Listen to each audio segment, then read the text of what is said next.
तो वहाँ पर उसको लगा कि ऐसा कोई बंदा लेके आओ जो मुझे ऐसे ऐसे आइडिया दे चीन के खिलाफ, जिसको बेच के मैं चुनाव निकाल लूँ। जैसे हमारे यहाँ पे एक पूरा कहा जाता है विवेकानंद फाउंडेशन है, वो ऐसे आइडिया लेके आता है जिससे मोदी जी चुनाव निकाल सकें। तो वो विवेकानंद इंटरनेशनल फाउंडेशन उसको बोलते हैं। तो वो क्या किया, उसमें उसको दामाद को कुछ समझता तो था नहीं, ये तो सब धंधेबाज लोग हैं, दुकानदार लोग हैं। वो गया अमेजॉन पे, और अमेजॉन पे एक किताब निकली जो दिखी उसे, जो 2011 में छपी थी। नाम था डेथ बाय चाइना, और एक क्राउचिंग टाइगर, ये 2015 में प्रकाशित हुई थी। ये दोनों किताबें उस बंदे ने देखी। उस किताब को देख के उसको लगा ये किताब बहुत ज़बरदस्त है। इस किताब में बहुत सारी कॉन्स्पिरेसी थ्योरीज थी, जिसमें चाइना किस तरह से ये करता है वो करता है, वो सब लिखा हुआ था। अब इस किताब को पता किया गया किसकी किताब है, तो पता चला एक रॉन वेरा नाम के आदमी की किताब है। और रॉन वेरा वाले आदमी की किताब नहीं थी, इस किताब को लिखने वाला तो पीटर नवारो था, लेकिन इसने किसी रॉन वेरा नाम के आदमी को वहां पर एक बहुत बड़ा अर्थशास्त्री दिखाया अपनी किताब में। और उस अर्थशास्त्री और विद्वान के जो आइडियाज थे, वो आइडियाज चीन के खिलाफ क्या क्या हो सकते हैं ये इसने लिखे। यानी जैसे मैं एक किताब लिखूं और गिरिजेश वशिष्ठ को एक वागी कर दूं, वशिष्ठ और गिरिजेश के दो शब्द मिला के, और लिखूं कि एक वही विद्वान आदमी है वागी, उस वागी का कहना ये है, वागी का कहना ये है, और वो किताब में लिखता जाऊं। तो ऐसे पीटर नेवेरो, ये जो नेवेरो है, ये रॉन वेरा नाम के एक आदमी के हवाले से किताबों बहुत कुछ लिखता था। तो उस फर्जी लेख आदमी जो था, दुनिया में था ही नहीं, उस काल्पनिक आदमी को लेके डोनाल्ड ट्रंप का दामाद जो है बहुत इंप्रेस हो गया। ये सच्ची कहानी है, आपको मजाक लग रहा होगा। और इंप्रेस होने के बाद वो किताब लेके ट्रंप के पास गया, बॉस ये ससुर जी, ये आदमी जो है बहुत बढ़िया है, इसको बड़ी नॉलेज है, ये देखो क्या क्या बातें कह रहा है चीन के खिलाफ। हाँ बात तो सही कह रहा है। बोले पीटर नवारो को बुला के लाओ जिसने ये लिखा है, इससे बोलो कि हमको रॉन वेरा से मिलवाएगा। अब भैया इस लेखक को ढूंढा गया, पीटर नवारो को, बेहद मीडियोकर टाइप का आदमी था, बुला लिया। इसको कुछ नहीं, ज़्यादा नहीं पता था इकोनॉमी वाला, लेकिन ये विदेशों के खिलाफ आरोप लगा के अमेरिका की जनता को संगठित करने का एक्सपर्ट लगा उस किताब से। वही काम ये भारत के खिलाफ कर रहा है, रोज रोज बयान देके। अब रॉन वेरा नाम का जो व्यक्ति था, वो बाद में जब इसकी पोल खुली, क्योंकि बहुत सारे लोगों ने कहा कि ये तो फर्जी है मामला, रॉन वेरा जैसा कोई आदमी तो धरती पे है ही नहीं, तो इसने स्वीकार कर लिया, नहीं नहीं वो तो मैंने व्यंग्य में लिखा था। तो एक ऐसा रॉन वेरा जो धरती पे था ही नहीं, उसके विचारों से प्रभावित होकर डोनाल्ड ट्रंप ने इसको सलाहकार रख लिया। किसको? पीटर नवेरो को। और ये फर्जी पीटर नवेरो जो है, जो रॉन वेरा के नाम से खुद ही लिखता था, खुद ही उसकी तारीफ करता था, वो आदमी ट्रंप का सलाहकार बन गया। चूंकि ये कॉन्स्पिरेसी थ्योरी बहुत अच्छी लेके आता था, दूसरे देशों के खिलाफ नफरत वाली चीजें करता था, तो इसने ट्रंप को आइडिया दिया, भाई एक बार बताओ, उसकी दुकान से तो हम 500 का सामान खरीदते हैं, वो तो हमसे 20 का ही खरीदता है, तो बोलो तू सामान बेचेगा तो तेरे पे ज़्यादा टैक्स लगेगा। उस आइडिया के बेसिस पे ये टैरिफ का प्लान आ गया डोनाल्ड ट्रंप का। आप सोचिए किस तरह की पैदल बुद्धि से ये पॉलिटिशियंस काम करते हैं। पाकिस्तान के रक्षा मंत्री ने बयान दिया है कि भाई ये जो बाढ़ आ गई है, ये तो ऊपर वाले की मेहरबानी है, आप बाल्टी बाल्टी भर के रख लो, बाटब जो भी है आपके घर पे, इतना सारा पानी आ रहा है। आप सोचो, बाढ़ में लोग डूबे हुए हैं, पाकिस्तान का रक्षा मंत्री कह रहा है।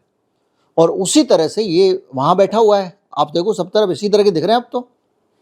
तो इस रॉन वेरा की ये कहानी है, और इन किताबों पर चाइना एक्सपर्ट रॉन वेरा का हवाला दिया गया। तो जो रॉन वेरा है उसको चाइना का एक्सपर्ट बताया गया।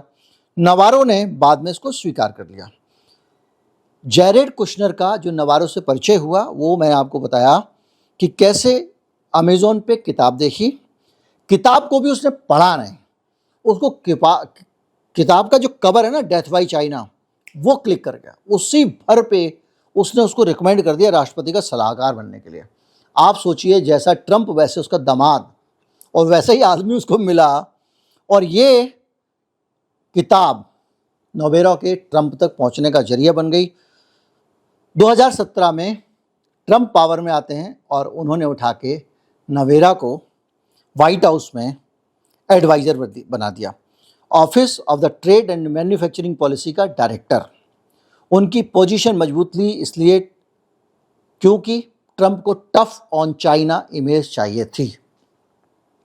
रॉन वेरा स्कैंडल का खुलासा Australian national university Tesa Morris Suzuki ने नवेरो की किताब में रॉन वेरा को चेक किया, पाया कि नाम किसी अकादमी या नीति जगत के व्यक्ति का नहीं है, ऐसा कोई आदमी धरती पे नहीं है।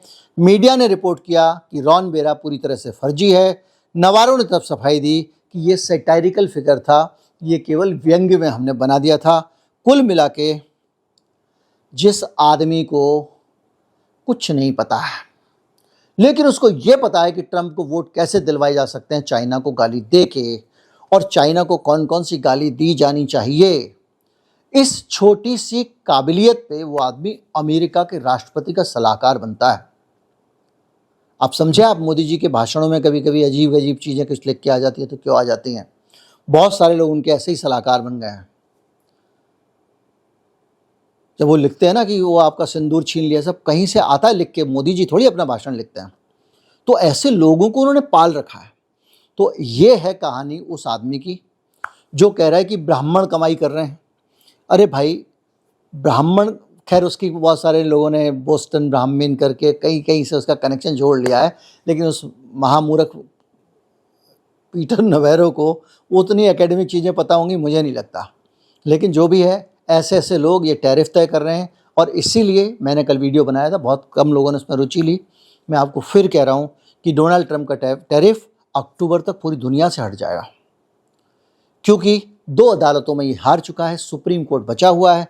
सुप्रीम कोर्ट में भी अगर ट्रंप हार गया तो ये टैरिफ वापस होंगे, और वापस ही नहीं होंगे, बहुत सारे टैरिफ का पैसा रिफंड करना पड़ेगा, क्योंकि इस पूरे मामले की, मुकदमे की बुनियाद इस बात पर टिकी हुई है कि डोनाल्ड ट्रंप को टैरिफ लगाने का अधिकार ही नहीं था। और टैरिफ लगाने का एक और कानून है। अब मोदी जी जो जीरो कंसेशन वाली जो बात कर रहे हैं, जिसको ट्रंप ने जिक्र किया, अगर ये अभी भी बातचीत कर रहे हैं और बातचीत के बाद अगर इन्होंने कोई समझौता साइन कर दिया अमेरिका के साथ में, तो याद रखिएगा कि जो ट्रंप, जो वापस मिलना चाहिए रिफंड, वो भी नहीं मिलेगा, और हमारे ऊपर जो हम समझौता करेंगे उसके हिसाब से टैरिफ लग जाएगा।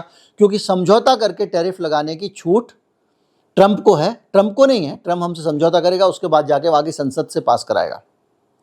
अभी तो उसने सारे इमरजेंसी क्लॉज लगा के सब कर लिया। तो सिचुएशन आप ये है कि इस तरह की गलतियां ट्रंप की बड़ी बड़ी इस आदमी ने कराई है, जो सिरे से पहले ही फर्जी था। आप सोचिए कि इस आदमी ने ट्रंप से कितना बड़ा गलत कदम उठवा दिया, जो वहाँ की अदालतों में गिर रहा है, और जिस दिन ये वापस होगा उस दिन ट्रंप की क्या इज्जत रह जाएगी। और यही है वुहान वायरस के जो नाम दिए थे ट्रंप ने, उसके पीछे भी यही आदमी था। उम्मीद करता हूँ कि आप बाल बुद्धि, बालक बुद्धि, बैल बुद्धि जो कहना चाहें, वो कैसे होते हैं नेता, इसका उदाहरण आपको पता चल गया होगा। नमस्कार, जय हिंद।